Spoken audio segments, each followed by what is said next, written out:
ഒരാവേശത്തിൻ്റെ പുറത്ത് മരത്തിൻ്റെ മണ്ടയിലേക്ക് ഓടി കയറി കണ്ട മേക്കുട്ടി കഴിച്ചിട്ട് തുപ്പാനും പറ്റുന്നില്ല, മതിരിച്ചിട്ട് ഇറക്കാനും പറ്റുന്നില്ല അവസ്ഥയിൽ അവിടെ സ്റ്റക്കായി നിൽക്കുകയാണ് കേട്ടോ. ഇവളുടെ ഈ കലാപരിപാടികളൊക്കെ കണ്ടിട്ട് അവിടെ കൂട്ടിക്കയറി നമ്മൾ സ്കൂബിക്കുട്ടിയും ടെഡിക്കുട്ടനൊക്കെ വായി നോക്കി നിൽക്കുന്നുണ്ട്. ഇവളെന്ത് എങ്ങനെ കാണിക്കണേ എന്നുള്ള മട്ടിയിൽ കേട്ടോ. അപ്പോൾ അവരെ വായി നോട്ടം കണ്ടപ്പോൾ ഞങ്ങൾക്കാണെങ്കിൽ സങ്കടം വന്നു. വേഗം തന്നെ മേക്കുട്ടീനെ ഒരു കണിക്കും താഴെ ഇറക്കിയിട്ട് ഞങ്ങൾ അവന്മാരെ അയച്ചു വിട്ടിട്ടുണ്ട് കേട്ടോ. എന്താ സന്തോഷം നോക്കിയും സ്കൂൾ വിട്ട് പിള്ളേർ ഇറങ്ങി ഓടുന്ന പോലെ എല്ലാം കൂടി ഇറങ്ങി ഓടാനായിട്ട് ഇറങ്ങാത്തതിന് കസിയെ പിടിച്ച് വലിച്ച് പുറത്ത് ഇറക്കുന്നുണ്ട്. ഇവിടെ മേക്കുട്ടിയാണെങ്കിൽ എല്ലാത്തിനും വെറൈറ്റി അവിടെ നിൽക്കുന്നു കേട്ടോ.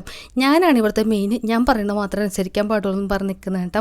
പപ്പൂസിനെ കാണുന്നവരുള്ളോട്ട് ഈ മെയിൻ കിളി പപ്പൂസിൻ്റെ കയ്യിൽ കിട്ടിക്കഴിഞ്ഞാൽ അവൾ ശരിയാക്കും കേട്ടോ.